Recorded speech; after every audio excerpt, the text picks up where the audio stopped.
We have a special guest, Dr. Nathaniel Roybal. Glad you could be here today. And we're going to talk a little bit about medical malpractice. We're going to talk a little bit about your practice and helping people see better. And you're working with a lot of different patients. You told me before we started the broadcast today that you have a segment of older patients in Medicare, and you have obviously a gamut of other patients that are on other kinds of insurances out there. So thank you for joining us. Jim, super happy to be here. I'm a big fan, and I love the fact that you're doing such a good job talking to New Mexicans and talking to our leaders. And I think one of the things about New Mexico that we need to do is get back to our roots. And when I went through the list of people you've interviewed, first off, it makes me a little more honored to be here. But also, really when we're talking about New Mexico values of faith and family and work, I think your podcast is right in line with that, which is pretty cool. So I'm really excited to be here and honored. I think you do an amazing job. So definitely want to delve into some of those heavy topics that you talk about. But yeah, I'm a retina doctor. I'm incredibly blessed. I'm a New Mexican, born and raised. Of course, I left to get educated and came back. And it's one of the greatest things that has ever happened to me, becoming a doctor. And I think that's one of the big things that if I could leave one thing with your listeners is that medicine is an amazing profession that you get to do so much for the community around you and convince your kids, be doctors. It's still a great field. It's still that fairy tale feeling where you get to help someone make a great living and do some incredible things, just live a great life. Absolutely. Well, and let's pick up where I want everybody to get to know you a little bit. Everybody viewing today, I'd like them to know who you are and what you do. Many times you're able to give personal service to your patients, but they don't get to know about the fact that you were raised in Mora, New Mexico. Now, when I think of Mora, I think about beautiful terrain. I think about green. The rest of our state doesn't have that much green, right? So are you an outdoors kind of person? Absolutely. Well, I'm a ranch kid, so I'm a ranch kid turned doctor, and now I don't have time to do the ranch stuff anymore, unfortunately. But grew up in the Mora Valley and in the mountains, and that's just a place in New Mexico that people who are not from this state would not know that there's a high elevation place, that a lot of water and greenery and amazing hiking. Beautiful. And absolutely, I prefer to be outside than inside, given my choice. But you can see I don't have a tan. I don't spend much time outside. Most of my work is inside these Now, days. Is your family still in the Mora area? I have parents and sisters in Mora. My parents were teachers in Mora, and my mom was from Mora, and multi-generational teachers. My great-grandma was a teacher. My grandma was a teacher. My mom's a teacher, all in Mora. And now we have sisters who are teachers there, so it's kind of a neat thing. So extended family. Absolutely. And that's really common. Do you have a lot of people in your practice that are from extended families? A lot of people don't understand.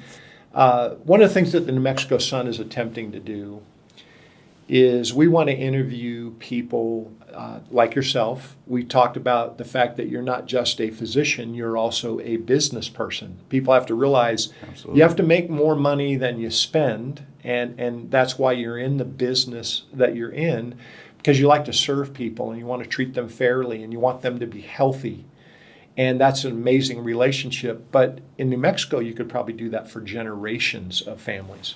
And that's the beautiful thing about ophthalmology is, and as a retina specialist, yesterday I was in the neonatal ICU seeing babies that, weigh a couple pounds each. And then today I've already seen a patient this morning that was 97 years old.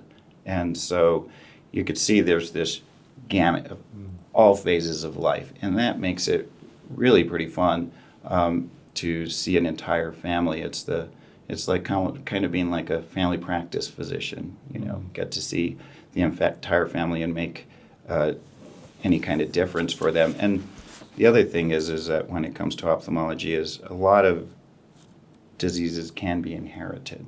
Mm-hmm. And that is when you start seeing grandma and mom and baby is because there's an inherited disease and trying to mitigate that and improve the vision and doing the best we can for them. But you're exactly right. But I think you said something in terms of patients might not know who I am, and that's probably true for a lot of patients. But I think, the thing that makes New Mexico unique, an amazing place to practice medicine, unlike other states, is that your patients, it's a New Mexican thing, I think, that people want to know about you. They want to know where you're from. They want to know what high school you graduated from. And it's common for us New Mexicans to say, hey, where are you from? Who's your mom? Who's your dad? Where'd you go? Because we try to find that common link. And as a doctor, that's really pretty neat. For me, going to work every day is almost like a family reunion at this point, because I walk in and people know about my kids and my parents, and there's this commonality between all of us. But it's also because we work hard. It's part of in our nature.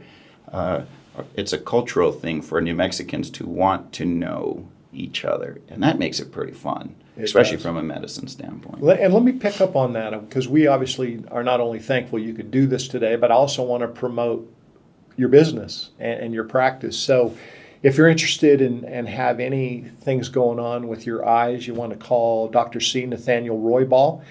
He's the founder of Retina Consultants of New Mexico. They can be reached at 505-847-7000, or you can go to nmretina, retina.com,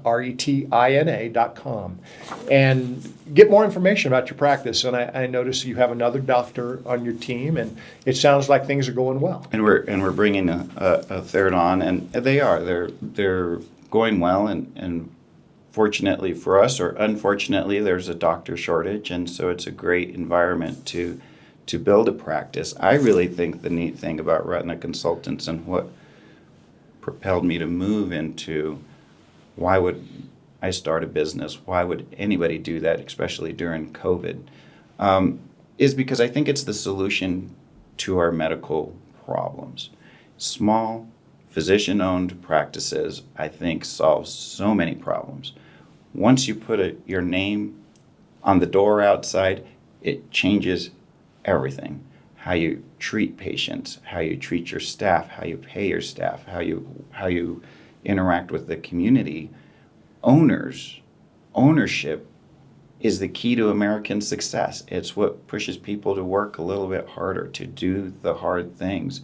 And if we can make physicians, many more of them, transition from being employees to owners, it would just change healthcare back to what you want as a patient, what I would like as a patient, and that's to go into a place where you're valued and to get to see the same doctor over and over and over again and create that relationship that we just talked about. That's what makes it awesome. I love that relationship. And along those lines, let's talk a little bit more about you as a New Mexican. Have to know where the best Mexican food is, or New Mexican food in New Mexico. What's your opinion on that? So this is a loaded question, mostly because I have patients and family in different restaurants, and so I'm bound to get some texts or some angry phone calls to answer this. But I live in the North Valley, and our two favorite spots down there are El Bruno's, and Casa Benavides does an amazing job with their sopapilla burger. Talking about that makes me think we need to cut this short and get out there as quick as we can. Some. But New Mexican food, I think, is the one thing, having left the state for 9 years for training as a retina surgeon, you don't get red chili anywhere else like you do in New Mexico. So it's something to behold, and it's amazing. Favorite sports team? And I have to qualify. I'm a Lobo. So with some degree of trepidation, I understand you graduated from New Mexico State with your undergraduate. That is my second favorite team, though. I always root for them, except when they're playing the Lobos. And then, of course, you also did some work at the University of New Mexico. So tell me favorite sports team. And it doesn't have to be basketball, although that might score you some points. Well, we're definitely a basketball state, so you got to talk basketball if you're in New Mexico. But if I'm not mistaken, I think the Aggies did win the rivalry this year, and so I was super excited about that.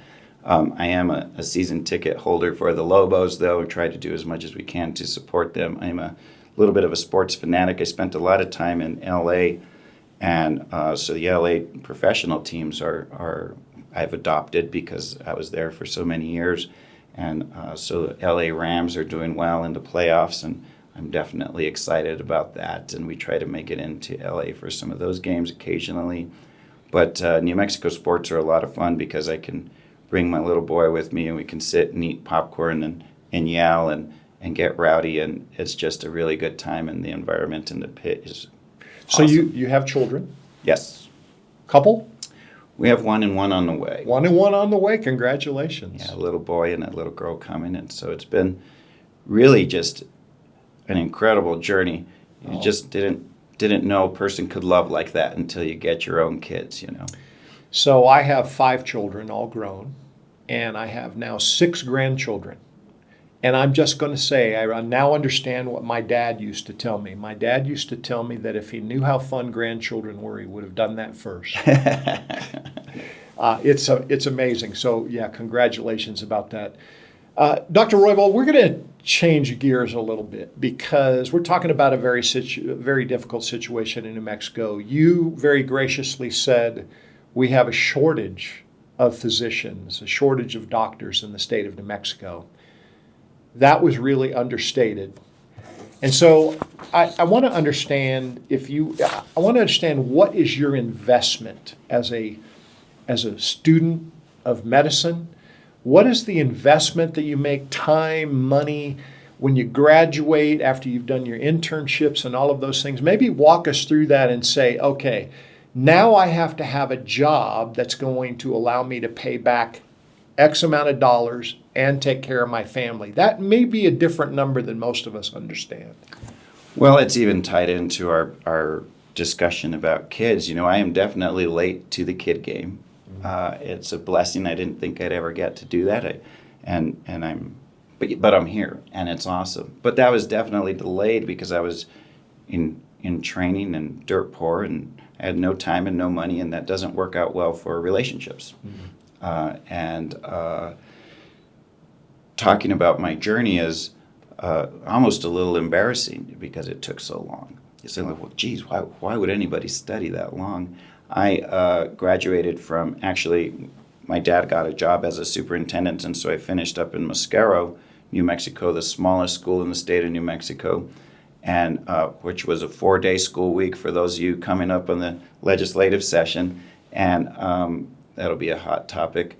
But and then went to New Mexico State, 4 years, animal science, and then I got accepted to the UNM medical school, and I started that, and then I got this idea because I had started doing research in undergrad, and I kind of wanted to learn more about research and what was going on in those labs that you walk by on the way to class, and so I asked if I could take some time to do research, and I ended up being the first graduate of the MD PhD program at the University of New Mexico. So it was a total of 7 years. And then I left there and did a 1-year internship at University of California, San Diego, which was a really great time. And that was in internal medicine, just learning how to take care of very, very sick patients. And from there, I went to UCLA. And at UCLA, I really wanted to, by that time I was dedicated to ophthalmology and wanted to study more in the area of gene therapies, stem cell therapies, and there was some cutting edge labs. And so I actually took another 3 years of post-doctoral fellowship on top of my 3 years of ophthalmology residency training, which was really good. When you do surgery on 1,000 mice before you touch your first human, it turns out really well, actually. It turns out, the practice makes perfect is definitely true. And not to mention a mouse eye is about 60 times smaller than a human eye, so it was really good practice. But the science just had me very intrigued. And then from there, I went for another 2 years to the University of Iowa, where I did a retina fellowship, surgical retina fellowship. And so... Doctor, you're giving us a resume of people that are in major metropolitan areas in the country, the top physicians in the country.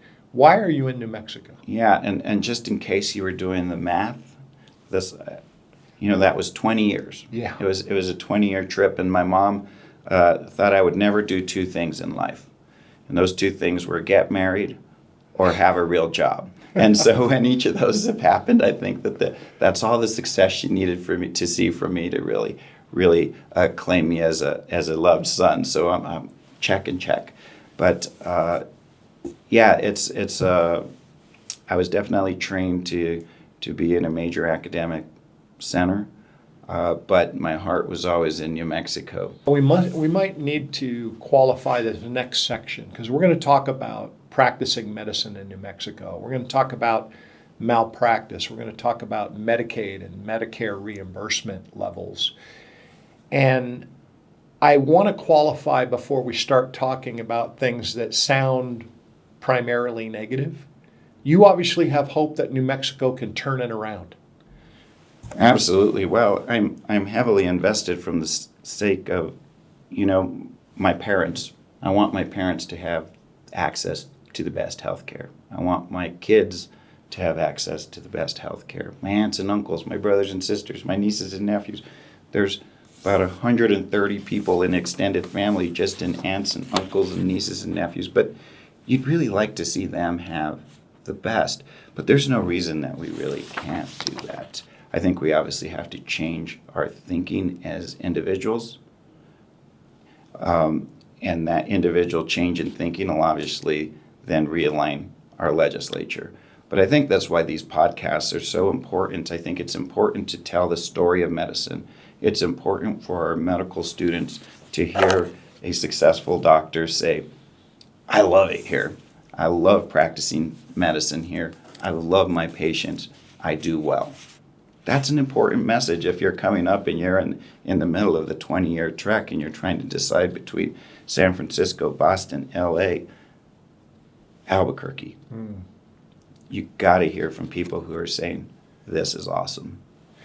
We are meeting today with Dr. Nathaniel Roybal. He owns the Retina Consultants of New Mexico. He's here to talk to us about things that are coming up. And the timing of this podcast and what you'll read in the New Mexico Sun is relevant to the fact that the New Mexico legislature is going to go into session here on the 21st of this month.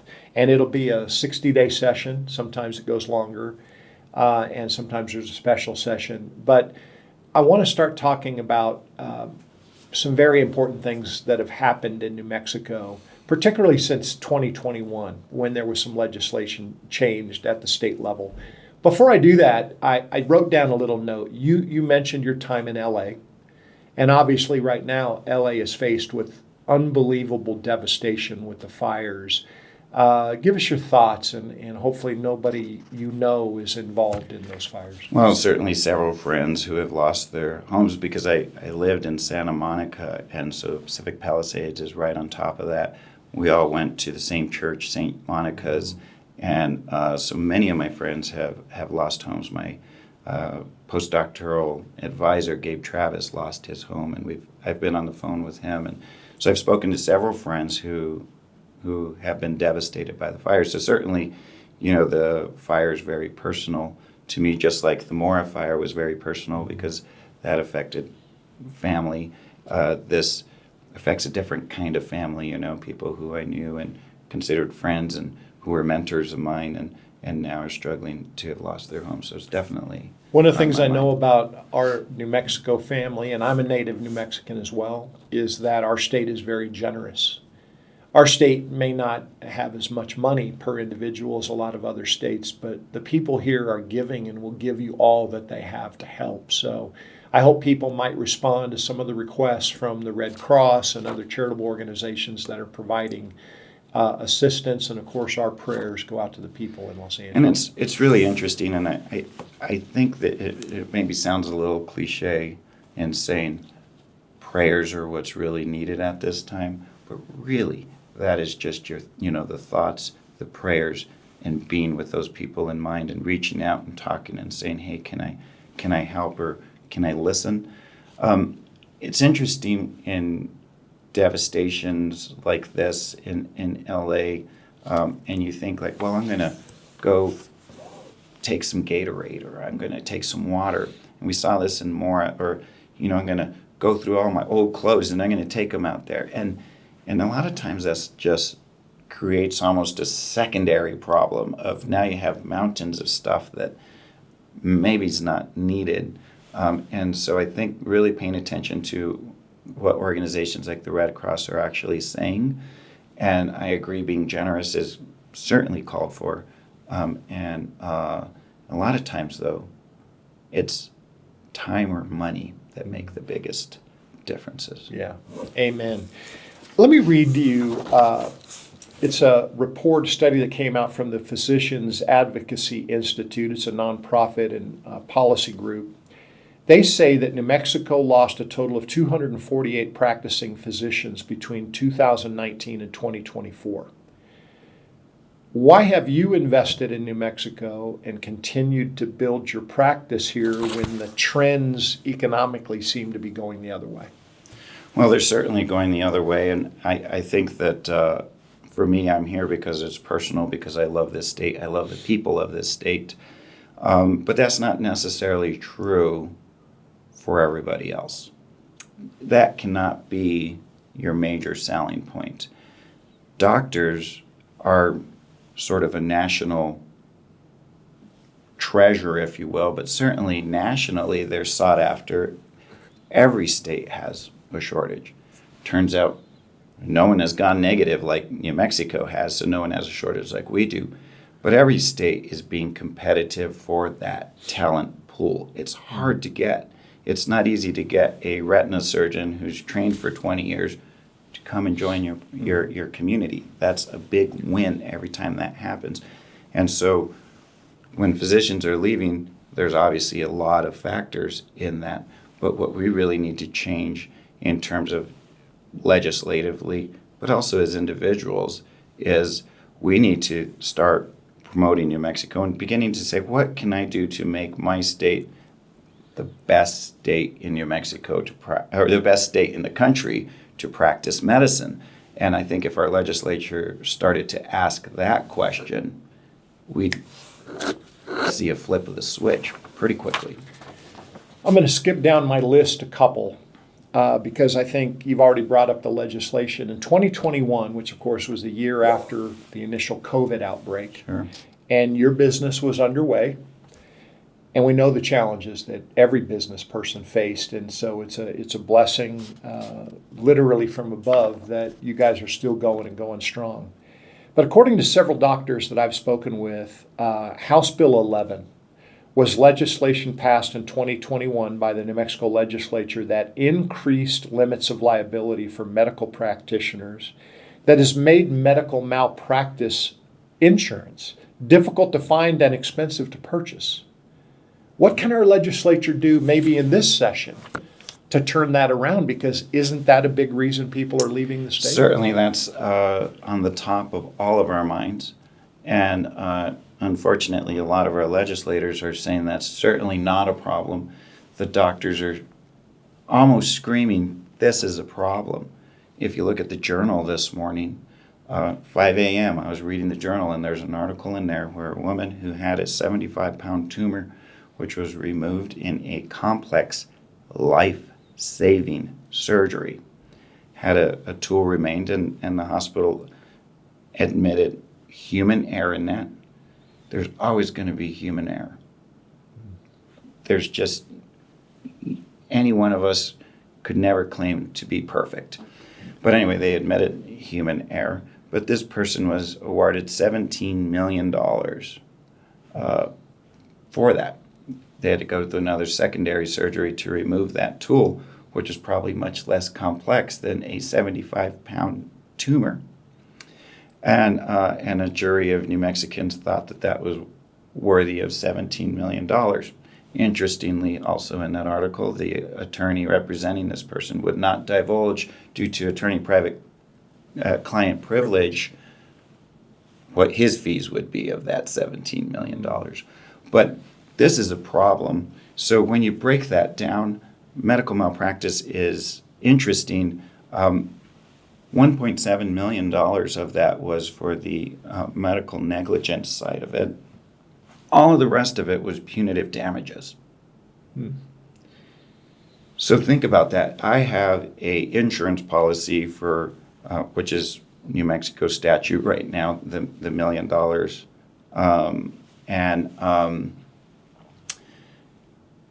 So they're suing for that.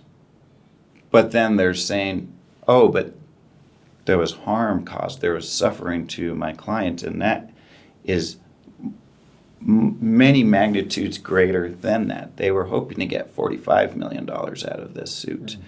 And so if the insurance is covering $1 million, so who's covering, where does the rest of that money for Presbyterian come from to make up the $17 million? Well, it's coming out of salaries. It's coming out of, when you get sued in this state, they want to know what your home is worth, what your car is worth, what your business is worth, what your annual income is, and then they want to try to get as much of that as they can. And so why are doctors screaming from the top of their lungs? Is because this has become personal. A human error can cost you your home and your livelihood and your business, and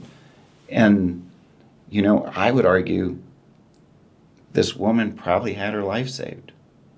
Is it really a $17 million mistake? And so we need some reforms. We need to change punitive damages. Some states flat out say you can't sue punitive damages on medical malpractice. That would be nice, but probably not going to happen in this state. But in this state, we have a really low bar for punitive damages. So there's some legal words on this. So right now we have a preponderance of doubt, which is the lowest legal bar you can have for the punitive damages. So basically they just have to be there kind of got to be some thought about it. But this stuff should be rare. It should be the rare case that a horrible doctor showed up and intentionally hurt you. That is a rare case. That's certainly not this case of $17 million. I don't know the particulars, but it doesn't sound like it to me. Well, think about that judgment, though. That judgment is actually not being paid by the hospital, and it's not being paid by any personal or business person. It's being paid by an insurance company. So an insurance company is going to think about, okay, this is how much we collect in premiums. And I don't know what the actuarials are. There's people a lot smarter than me that went to Harvard and other places that understand the math. But at some point, they're going to say, we need this much income and this percentage of claims, and then we have a margin of profit. Your malpractice insurance has to be higher because of the legislation that came up in 2021. So New Mexico malpractice insurance is 2 times higher than the national average, which amounts to $50,000 or $60,000 tax on physicians. But my worry is that the insurance didn't cover that full $17 million. Mm-hmm. The hospital is on the hook for however many millions. Where does that come from? It comes from nurses' salaries, doctors' salaries. They may not be able to repave the parking lot. They need a roof, but they can't get that. They were going to buy a more advanced MRI machine, but they can't do that. And one of the, and this is also in the paper, if you read it, is a group of 3 New Mexico representatives who are touting this well-funded mantra from our trial attorney friends, and that mantra is people over profits. And our legislature has adopted that. And so they're looking at hospitals and clinics like mine as this sort of bad guy profiteering. Never mind the fact that there's an attorney who's going to keep many millions of dollars off of a single case. But Dr. Roybal, I would also argue, based on what you've shared with us today, that that's a misnomer to say that they're choosing people over profits, because sure, you might have chosen one person over profits that got a $17 million judgment, but you've eliminated the majority of people that are possible patients because nobody can afford to provide the rest of New Mexicans' health care. Well, and Jim, it's really interesting when you say, even if we were going to award someone for a lifetime of being unable to work, let's say in a terrible case, the average New Mexico, you know the median income, what is it? I think it's 50 or It's less. $30,000. 30,000. Wow. And so if you could not work for 30 years, that's about $1 million. And so we're saying we are going to give you 17 times that amount for a single case that I don't know what the particulars of it is. But I think that the big thing in terms of this is people over profits. And when I say we got to change how we think as New Mexicans, I grew up poor. I'm okay if I die poor. It doesn't really matter to me that much. But we have this sort of adversarial relationship with money in this state. And you see that as a population gets poorer, they tend to want more from anybody else that they can get it from. And that's why you saw it in Ukraine back in the Holodrome, where they took land from one set of peasants who were considered to be rich and gave it to another set of peasants. And everybody supported that. And then there was a mass famine that killed millions and millions of people. But in New Mexico, we have to change our mindset, and we need to start thinking about how do we do better. Money is okay. I'm okay if my kid is successful. I want my kid to have a nice house and a nice car. I want a business to pop up next to me that helps create a lot of really great jobs. What our problem is we're fighting over $1 an hour minimum wages increase. We need to expand our horizons. Used to be people wanted their kid to be a doctor because you were part of this storied profession that of course made people better, but then moms also knew you're probably going to drive a nice car and live in a good house, you know? And we need to stop this adversarial relationship. And when you have in the front page of the journal representatives, legislators talking and demonizing profits, we're in trouble. I would tell New Mexicans, people cannot be elected to represent us if they are going to demonize profits, because guess what that means? There's no money for anybody if there's no profits. And when it comes to business, I think this has to be said, and I think we're all a little, we dance around it because it's an uncomfortable situation. Business, medicine is business. If there is not profits in medicine, it ceases to exist. If my clinic is not profitable, we cannot stay open, period. The bank isn't going to give us just, hey, you're doing good for the community, but you don't need to pay your mortgage. That never happens. I mean, if you have some banking background, so maybe you can teach me how to make that happen, but that doesn't happen. And so our medicine has to be profitable. But yet our trial attorney and they funded our legislators, many of them, to say people over profits. It's just a horrible idea. We really need to stop this lawsuit lottery and focus on life-saving care. Well, and you've just kind of contradicted what you believe people are talking about, people over profits. I would say they're concerned with person over profits. They're not concerned with all the people. They're concerned with those few cases where they can make a lot of money.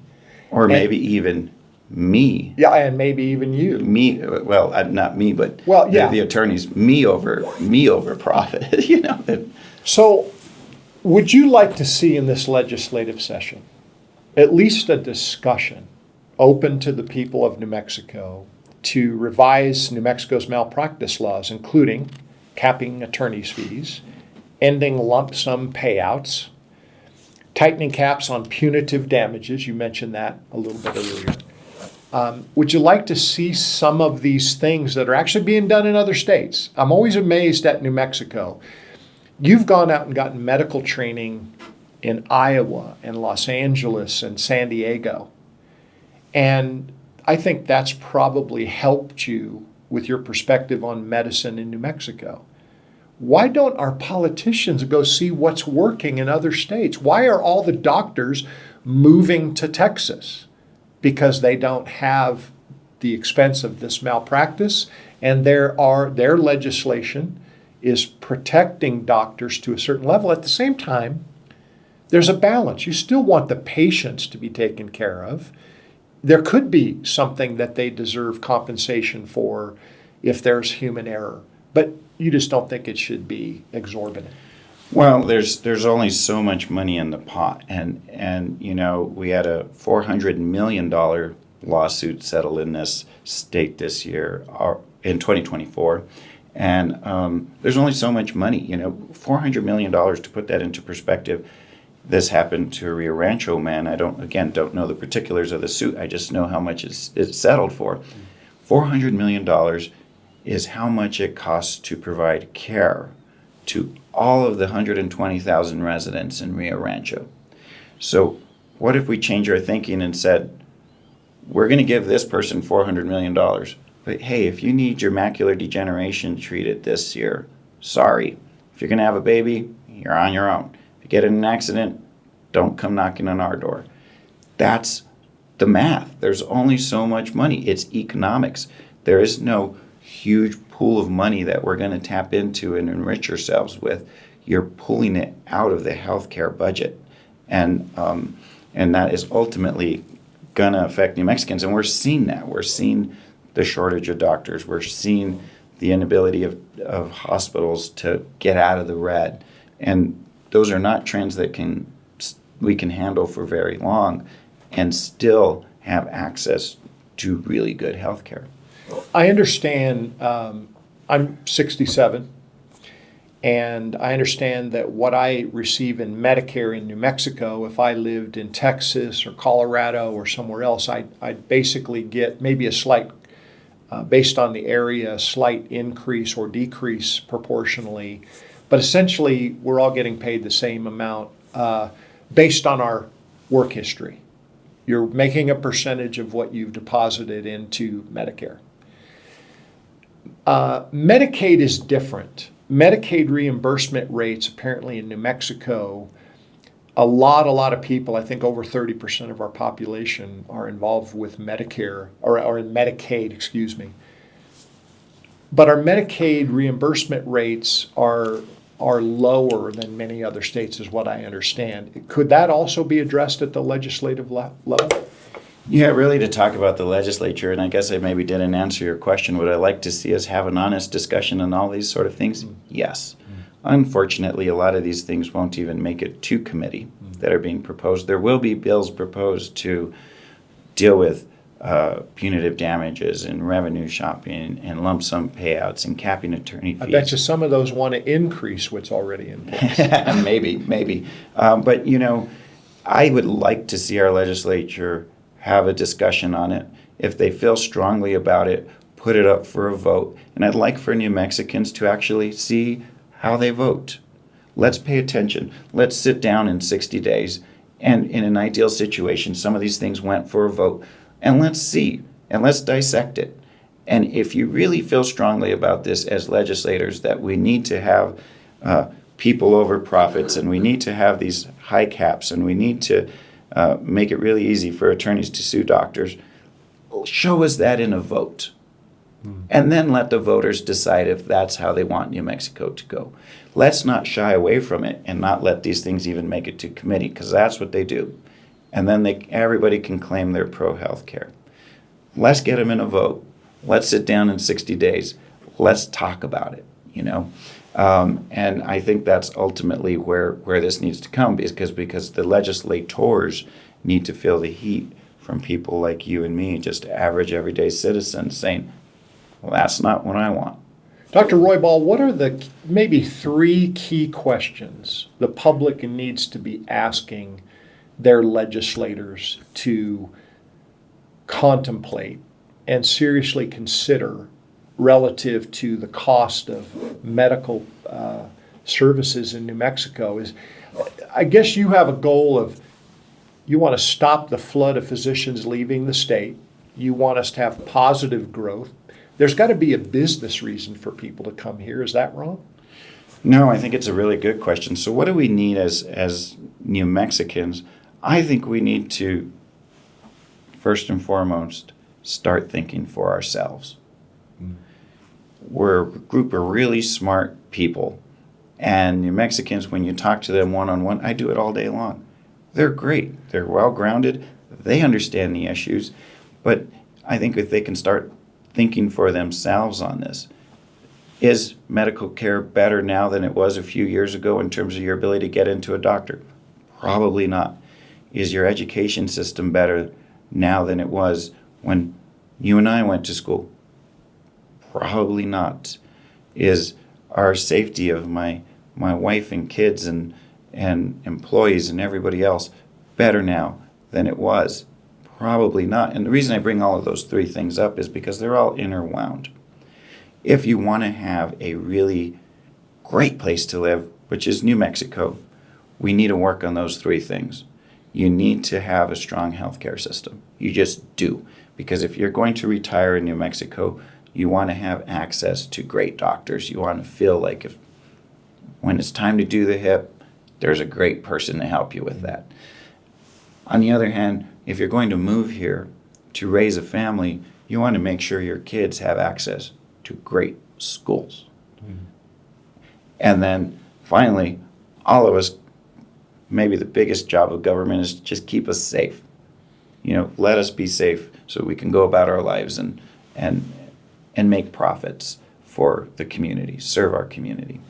And so I think those are the things that we really need to, as citizens, say, holding people responsible and saying, we need to fix healthcare. We need to fix our education system. And we need to be safe. And there's no room for excuses. There's literally no room for error. If you're going to hold doctors to this extreme where there's no room for human error, well, then there's no room for error in anything else either, because those are also life and death situations in terms of crime. And I think that's how you recruit people here, is when they know we're taking the three pillars of the stool, the three-legged stool, that we're working on all of those, and we're going to be the best at all of those. And then the floodgates will really open. The economy will take care of it. Everything else will take care of itself. But in terms of New Mexicans, that's where we need to put our focus. And we cannot tolerate excuse. We cannot, no room for human error. Right? That's the standard. Yeah. And humans are going to make errors. Yeah. I mean, you've spent 20 plus years in education trying to minimize creating muscle memory, brain memory, surgical memory, all of that. You've trained and trained and trained so that you can do the best job that you can. You're staying on top of the newest technologies when it comes to the eye and the retina. And those all come at a cost. And you need to be reimbursed for that 20 plus year investment. But it seems like there are people in the state that begrudge you making a profit. You've made that point several times. Well, there has to be a profit. I mean, that's just, there is no healthcare system. There is no anything once profits go away. And healthcare is not immune to that. It's not in a bubble. You need to buy equipment. You need to pay staff. I love the fact that we pay our staff really well. We have the best equipment. But if you're not making profits, you don't get to do those things. And so many people might say that New Mexico, all cities in New Mexico are small towns. But compared to New Mexico, you come from Mora, small town. Recently read an article about the hospital in Clayton. May possibly be facing closure because they've had an extremely difficult time buying malpractice insurance. And so a lot of these rural hospitals are even in a more challenging situation than, I guess, big city New Mexico like Albuquerque would have. What is it possible to save those hospitals? I think so. I think there's I've thought of some neat ways that we can do that. Part of the problem, and for us, the hospital would be Alta Vista in Las Vegas, right outside of Mora, continually losing more and more services. We need to really support those hospitals from the big city. And part of the problem with being a general surgeon in rural New Mexico is there's this expectation that you're available 24 hours a day, 7 days a week, and you never get to take a vacation. And you can do that, or you can come to the big city and work in a group and only have to take call every fourth night instead of every night. And the way we can help with that is we can utilize our universities and some of our training programs to get doctors and trainees into rural New Mexico to support them and actually tell that doctor, get out of here. Go on take vacation. a rest, yeah. Yeah. Take a week off, take your family somewhere fun, and come back recharged. And so we got to come up with programs to do things like that. I love that. That's a great answer. Dr. C. Nathaniel Roybal, he is the owner of Retinal Consultants of New Mexico. Their phone number is 505-847-7000. Their website is nmretina.com. Doctor, I hope that you'll consider coming back and talk to us again, maybe in 65, 70 days after the legislative session is over. And we're going to stay in touch with you and love to have you on frequently. Maybe we could do it quarterly or every 2 or 3 months. I think it's a great idea. The truth of the matter is healthcare is so complex that we could sit here and talk about it every day for an hour. And I think we would still feel like after a whole year of doing that we still had only scratched the surface. But I think the neat thing, and goes back to my science training and the innovative side of me, is when you're faced with a difficult circumstance. Diabetes is difficult. Mm-hmm. Cancer is difficult. But that doesn't mean we stop trying to fix it. And that's where New Mexico is right now. We're in a very difficult situation. But it doesn't mean that we can't fix it. Doesn't mean that it's impossible. It just means that we have to be innovative. We have to really kind of change how we've been doing things. We have to open and broaden our horizons and think of how can we do this differently? How can we be better? And I think that's the challenge for every New Mexican, is just if every New Mexican does better, the state will do better. But then we also need to have the expectation that we're set up for success. And so I think that's where we're at. We can't quit. We got to push forward. There's going to be some really neat things happen. Maybe not now, but in the near future. And I think our job is to continue talking about it, continue to search for kicking around ideas. I'd love to come back if you'll have me. I'm sure your ratings will drop after having a boring MD, PhD talking to you for an hour. But, I think there's a lot to say on all of these topics. It's amazing. Thank you so much for your time today. You're welcome.